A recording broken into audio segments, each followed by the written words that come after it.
Bismillahirrahmanirrahim. Assalamu alaikum dear student. Welcome to another session of General Science grade 6. First of all, note down your homework. Learn and do written practice of short question number 1, 2, 3 along with long question number 1 of unit number 1 cell tissues and organ. एक दफा फिर बता रही हूँ, homework note कर लें. आप लोगों का होमवर्क है short question number 1, 2, 3 of unit number 1 cell tissues and organ along with long question number 1. अपने साथ रफ नोटबुक, पेंसिल और स्टिकी नोट रख ले ताकि इंपॉर्टेंट वर्ड्स मीनिंग और इंपॉर्टेंट टर्म्स जो है उसकी डिफिनेशन आप लोग अपने साथ नोट कर सकें. पेज नंबर 8 ह्यूमन सिस्टम के बारे में, एनिमल सिस्टम के बारे में हम पढ़ चुके थे. इसके बाद अब आ गया है plant organs. Page number 8 plant organs. The main plant organ are the flower which contain plants reproductive organ. Plant का जो सबसे मेन ऑर्गन है जो है flower, that is the reproductive organ. Reproductive organ means कि फर्दर इससे जो हमारे पास प्रोडक्शन होती है इसी तरह के प्लांट की. फॉर एग्जांपल हमारे पास कोई सेब का दरख्त है तो फर्दर इसकी प्रोडक्शन जो होगी, सेब के जो ट्री की अदर फर्दर प्रोडक्शन होगी, that is known as the reproductive organ. The stem, the leaves and the root. और इसमें फिर हमारे पास आ जाते हैं ऑर्गन्स जो है फर्दर जो इसके ऑर्गन्स हैं. एक है फ्लावर, स्टेम है, लीव्स है एंड रूट्स हैं. लेकिन जो रिप्रोडक्टिव ऑर्गन है that is only the flower. With a typical land plant growing in the soil. The root system. Root system means वो वाली चीज जो जमीन के नीचे उगती है. The part of the plant which is below the soil is known as the root system. Is everything growing below the ground. Root system, that part of the plant which is growing below the soil is known as the root system. The ground and the shoot system is everything above the soil. The shoot system is that part of the plant which is growing above the soil. Shoot system में हमारे पास आ जाते हैं stem, leaves, branches, flower, fruit and seeds. All these parts of the plant are growing above the soil. सिर्फ और सिर्फ root जो है वो हमारे पास जमीन के नीचे उगता है. That is why it is known as the root system. Number 1 है flower. The flower contain the plants reproductive organ. Flower जो है इसमें प्लांट का रिप्रोडक्टिव ऑर्गन मौजूद होता है. Many flower attract insect which carry pollen. Pollen आप लोगों ने देखा होगा कि जो फूल उगता है, फूल के ऊपर जो बिल्कुल येलो येलो कलर के जो छोटे छोटे चीजें होती हैं उसको क्या कहते हैं, उसको पोलन कहते हैं. Between plants to bring about pollination and fertilization. यही पोलन जो है कुछ पौधे जो है उनकी तरफ इंसेक्ट्स अट्रैक्ट होते हैं, जैसा कि हनी बी हो गया या इस तरह के और बहुत सारे इंसेक्ट्स हैं जो प्लांट की तरफ अट्रैक्ट होते हैं. तो उनके पैरों के साथ या उनके परों के साथ ये पोलन चिपक जाते हैं. तो किसी और जगह पर या किसी और फ्लावर पर बैठकर वो जब जाते हैं तो वहां पर पोलिनेशन का अमल जो है वो शुरू हो जाता है. या फर्टिलाइजेशन के थ्रू भी हो सकता है कि एक फ्लावर से, एक ही प्लांट के एक फ्लावर से दूसरे फ्लावर में ये पोलन ट्रांसफर कर देते हैं. तो हमारे पास फर्टिलाइजेशन का प्रोसेस और पोलिनेशन का प्रोसेस इसके थ्रू स्टार्ट हो जाता है. Stem. The stem usually grows upward towards the light. Stem जो प्लांट का तना होता है वो यूजुअली किस साइड पर ग्रो करता है, टुवर्ड्स द लाइट, क्योंकि इसमें हमारे पास क्लोरोफिल मौजूद होता है. ग्रीन कलर का पिगमेंट जिसको हम कहते हैं क्लोरोप्लास्ट के अंदर मौजूद होता है. तो ये यूजुअली लाइट की तरफ ग्रो करता है. It carries water and mineral salt to the leaves and food around the plant. ये क्या करता है कि पानी और नमकियात जितने भी होते हैं रूट के जरिए स्टेम तक ट्रांसफर होते हैं और फिर यही स्टेम जो है इसको फर्दर ट्रांसफर करता है टुवर्ड्स द लीव्स. प्लांट्स के जो फ्लावर हैं उस तक पहुंचाता है और तमाम पौधे तक ये क्या करता है, खुराक आसानी से पहुंचा सकता है. Flower is the reproductive organ. दोबारा से बता रही हूँ कि फ्लावर जो है वो रिप्रोडक्टिव ऑर्गन है. कुछ प्लांट्स की तरफ इंसेक्ट्स अट्रैक्ट होते हैं लाइक हनी बी, तो वो उसके पोलन्स जो हैं, ये जो आप लोगों को येलो कलर का हिस्सा इस फ्लावर में नजर आ रहा है, इसके ऊपर बिल्कुल छोटे छोटे ग्रेनुअल टाइप की स्ट्रक्चर्स होते हैं. तो ये उनके पैरों के साथ या उनके परों के साथ चिपक जाता है. तो एक ही प्लांट के एक फ्लावर से दूसरे फ्लावर पर जब ये बैठते हैं तो पोलिनेशन का या फर्टिलाइजेशन का प्रोसेस स्टार्ट हो जाता है. तो इससे फर्दर फिर ये क्या करते हैं कि इसी से बीज बनते हैं और फिर ये फर्दर जमीन पर गिरते हैं तो इससे दोबारा से ये पौधा उगता है। स्टेम जो है ये वो वाला हिस्सा है प्लांट का जो लाइट की तरफ ग्रो करता है और इसका फंक्शन क्या है कि ये वाटर और मिनरल साल्ट्स को प्लांट के दूसरे हिस्सों तक आसानी से पहुंचा सकता है। Leaves, the leaves are the organ of photosynthesis. Leaves plant का वो वाला ऑर्गन है जो फोटोसिंथेसिस में बहुत ज्यादा हेल्प आउट करता है। They make all the food for the plant. ये प्लांट के लिए तमाम खुराक बनाते हैं। The leaf contain chlorophyll. जिस तरह से पहले स्टार्ट में हमने पढ़ लिया था कि प्लांट में हमारे पास क्लोरोप्लास्ट मौजूद होता है जबकि एनिमल सेल में क्लोरोप्लास्ट मौजूद नहीं होता। इसी क्लोरोप्लास्ट में एक ग्रीन कलर का पिगमेंट होता है जिसको क्लोरोफिल कहते हैं। क्लोरोफिल जो है ये ग्रीन कलर का होता है, इसमें फिर पैलेसिड सेल होते हैं और पैलेसिड सेल का फंक्शन क्या है कि ये क्या करता है, ग्रीन लाइट जो ग्रीनरी होती है और जो लाइट होती है उसको अट्रैक्ट करता है, उसको क्या कर देता है, उसको बाउंड कर देता है। तो ये फोटोसिंथेसिस के प्रोसेस को बहुत ज्यादा तेज करवा देता है। The leaves contain chlorophyll which uses light to change carbon dioxide and water into sugar glucose.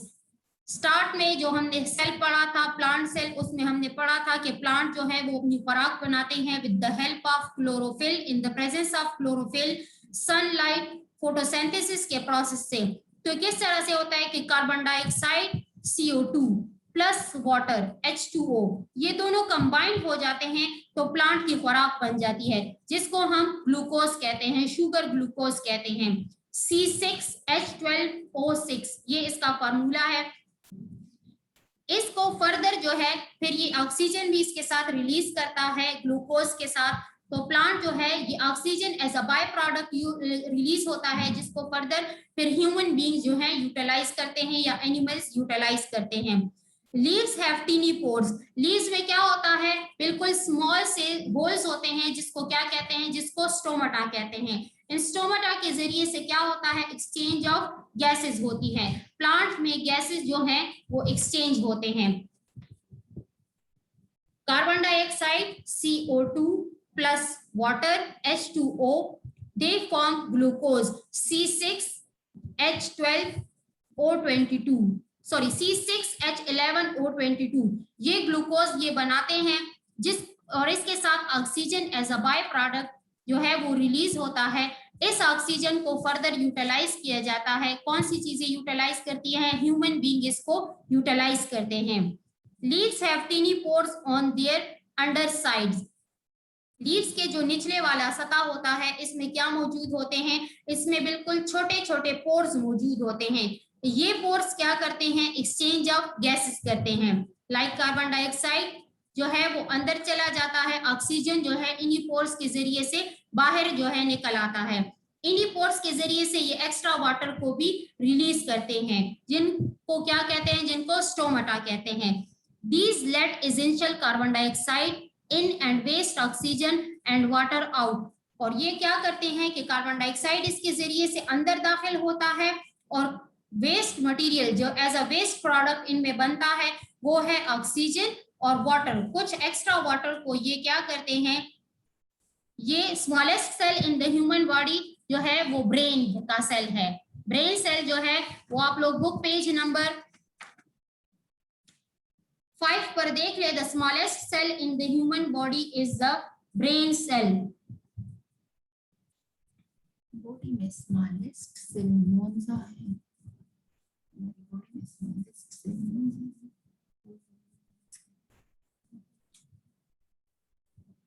Red blood cells जो हैं इनका साइज है 0.007 mm अक्रॉस। ये जो है सबसे स्मॉलेस्ट सेल है इन the human body. In human body red blood cells जो है इसका साइज है 0.007 mm across the body.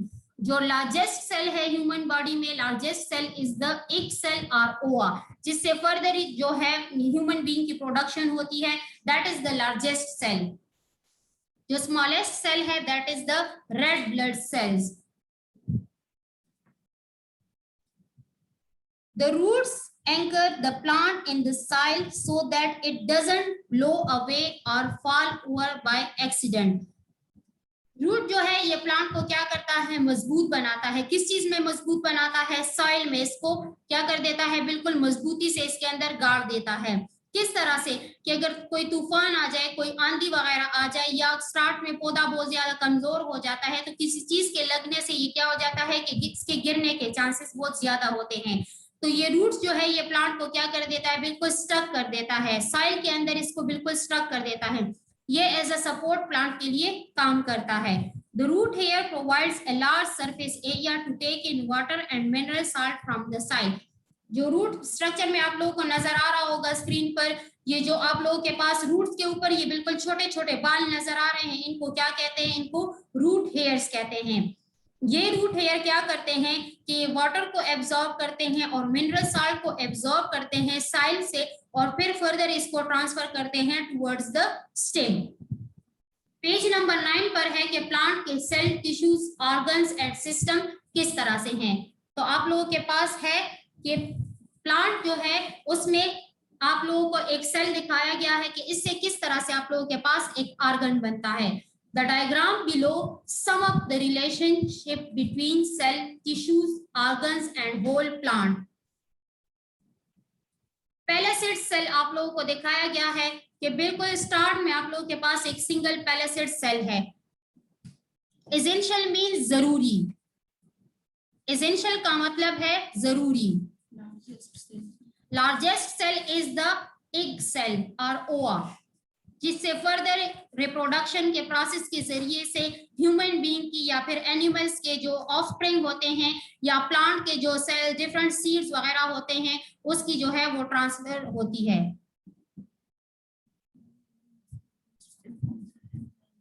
Brain as compare to brain जो है वो हमारे पास सेल में आता है। लिवर एंड स्टमक हमारे पास ऑर्गन्स में आते हैं। ये brain, liver and stomach are not the cells, these are the organs. इन्हीं की कॉम्बिनेशन से फिर हमारे पास जो है वो फर्दर सिस्टम बनते हैं। Stomach and liver are the organs. Brain cells जो हैं वो हमारे पास हैं, वो smallest cell in the body है। इनका साइज जो है वो 0.005 mm है। बिल्कुल एक आई के ऊपर जो आप लोगों के पास डॉट होता है, इसकी साइज बिल्कुल इतनी ही होती है। पैलेसिड सेल्स जो हैं वो कंबाइन हो जाते हैं, तो ये क्या बनाते हैं, पैलेसिड टिश्यूज बनाते हैं।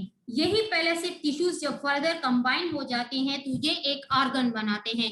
कौन सा ऑर्गन, लीफ जो है हमारे पास एक ऑर्गन बनाता है। फिर यही मुख्तलिफ ऑर्गन लाइक स्टेम, लीव्स हो गए, फ्लावर्स हो गए, रूट हो गए, ये स्टेम हो गया, ये सारे के सारे कंबाइन होकर हमारे पास एक सिस्टम बनाते हैं, जिसको हम क्या कहते हैं, जिसको हम प्लांट का सिस्टम कहते हैं। तो फिर इससे फर्दर हमारे पास एक प्लांट जो ऑर्गेनिज्म होता है वो हमारे पास बन जाता है। Palisade cell combine to form palisade tissues.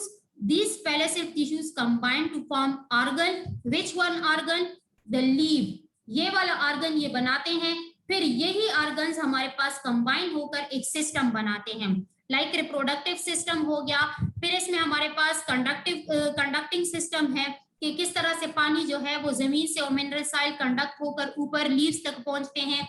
तो इसमें हमारे पास फिर प्लांट में भी बिल्कुल उसी तरह से डिफरेंट सिस्टम है जिस तरह से ह्यूमन बीइंग में है। Remember that a sequence like this, कि प्लांट ये सीक्वेंस हमारे पास किस तरह से है। Cells combine to form tissues, tissues combine to form organs and organs combine to form plants, जिसको हम क्या कहते हैं, सिस्टम कहते हैं या organism. Also applies to animals including human. बिल्कुल इसी तरह का सेम फॉर्मेट जो है वो फिर हम ह्यूमन बीइंग्स में भी फॉलो करते हैं। फॉर एग्जाम्पल हमारे पास सेल है, सेल कंबाइन हो जाते हैं तो वो टिश्यूज बनाते हैं, टिश्यूज कंबाइन होकर ऑर्गन्स बनाते हैं, ऑर्गन्स कंबाइन होकर हमारे पास सिस्टम बनाते हैं जिसको ऑर्गन सिस्टम कहते हैं। यही ऑर्गन सिस्टम फर्दर हमारे पास कंबाइन होकर क्या बनाते हैं, ऑर्गेनिजम्स बनाते हैं। How we know about cell and tissues, हम सेल और टिश्यूज के बारे में किस तरह से जानेंगे। पेज नंबर 9 पर बिल्कुल लास्ट टॉपिक है cell. cell and tissues can only be examined when they are removed from the plant or animal. कि हम सेल जो है वो साइज में बहुत ज्यादा छोटा होता है, तो इसको हम नेक्ड आई से नहीं देख सकते। तो सेल को एग्जामिन करने के लिए, इसको देखने के लिए हम क्या करते हैं, हम माइक्रोस्कोप का इस्तेमाल करते हैं। Liquid from the body of an animal can be smeared across a microscope slide. आप लोगों के पास अक्सर आप लोगों का टेस्ट किया जाता है, तो आप लोगों के जिस्म से ब्लड लिया जाता है, या आप लोगों के जिस्म से थोड़ा सा लिक्विड लेकर उसको क्या करते हैं, माइक्रोस्कोप के उस स्लाइड पर डाल देते हैं, तो तब आप लोगों का सेल जो है वो एग्जामिन होता है। This is how blood is examined. जिस तरह से आप लोग से टेस्ट के लिए ब्लड लिया जाता है, बिल्कुल इसी तरह से हम सेल की एग्जामिनेशन भी करते हैं। In this case the microscope slide is said to be contain a blood smear. कि हमारे पास जो माइक्रोस्कोप स्लाइड होता है वो बिल्कुल इसी तरह से होता है जिस तरह से हम ब्लड के लिए स्लाइड यूज करते हैं। तो इससे हम सेल का भी फाइंड आउट कर सकते हैं कि हमारे पास सेल का साइज कितना है, या वो हम नेक्ड आई से जो नहीं देख पा रहे तो माइक्रोस्कोप के थ्रू वो हमें क्लियर नजर आ सकता है। Another way to examine cell and tissues is to cut a very thin slice or a section of the part of plant or animal. The section can then be examined under microscope. एक तरीका तो ये है कि liquid का थोड़ा सा portion ले लेते हैं, प्लांट के किसी भी हिस्से को काट कर उससे थोड़ा सा लिक्विड ले लेते हैं, उसको स्लाइड पर डाल देते हैं, तो सेल की एग्जामिनेशन कर सकते हैं। दूसरा मेथड ये है कि आप लोग प्लांट के किसी एक हिस्से को काट ले और उसी हिस्से को आप लोग स्लाइड के ऊपर रख दे, तो आप लोग वहां से भी सेल की एग्जामिनेशन कर सकते हैं। The section can be then examined under microscope. In each case, the smear or the slice or section is usually stained with a chemical dye to make detail more clearly visible when seen through the microscope. इसी तरह से जब आप लोगों का blood लिया जाता है और उसको स्लाइड के ऊपर डाला जाता है, तो इसके ऊपर थोड़ा सा केमिकल डाला जाता है। वो केमिकल क्यों डाला जाता है कि उसके अंदर जितनी भी चीजें मौजूद हैं वो क्लियर हो जाए, माइक्रोस्कोप के थ्रू जब हम उसको देखें तो वो हमें बिल्कुल क्लियर नजर आए। तो इसी तरह से स्मीयर मींस एक लिक्विड जो आप लोग के मैंने कहा ना कि आप लोग एनिमल के किसी भी पार्ट से थोड़ा सा लिक्विड ले ले, या प्लांट के किसी हिस्से को काट कर उससे थोड़ा सा लिक्विड ले ले, तो वो आप लोग उस स्लाइड के ऊपर डाल दे, तो वो आप लोग के पास स्मेयर कहलाता है, वो वाला liquid. Like blood smear. Blood smear means कि आप लोग के जिस्म से खून लिया जाता है, उसका एक कतरा उस स्लाइड के ऊपर डाल दिया जाता है, तो उसको हम ब्लड स्मेयर कहते हैं। प्लांट में हमारे पास जो रिप्रोडक्टिव ऑर्गन है दैट इज द फ्लावर। हमारे पास स्टेम, लीव्स, रूट्स, फ्लावर, ये हैं प्लांट के ऑर्गन्स, और इन्हीं के कॉम्बिनेशन से हमारे पास सिस्टम बनता है जिसको हम ऑर्गन सिस्टम कहते हैं। यही सारे सिस्टम जब कंबाइन हो जाते हैं तो हमारे पास एक प्लांट स्ट्रक्चर जो है वो हमें नजर आता है। प्लांट सेल में हमारे पास कंडक्टिंग सिस्टम मौजूद होता है। कंडक्टिंग सिस्टम में हमारे पास जाइलम और फ्लोएम मौजूद है। जाइलम और फ्लोएम हमारे पास जो है वो रूट्स और शूट सिस्टम में मौजूद होता है, जो हमारे पास पानी और मिनरल साल्ट को जज़ब करता है रूट के जरिए से, और फिर इसको फर्दर स्टेम के थ्रू ट्रांसफर करता है प्लांट के डिफरेंट हिस्सों तक। होमवर्क को दोबारा से नोट डाउन कर ले कि first 3 short question of unit number 1 along with the long question of unit number 1. Thank you so much. Stay blessed.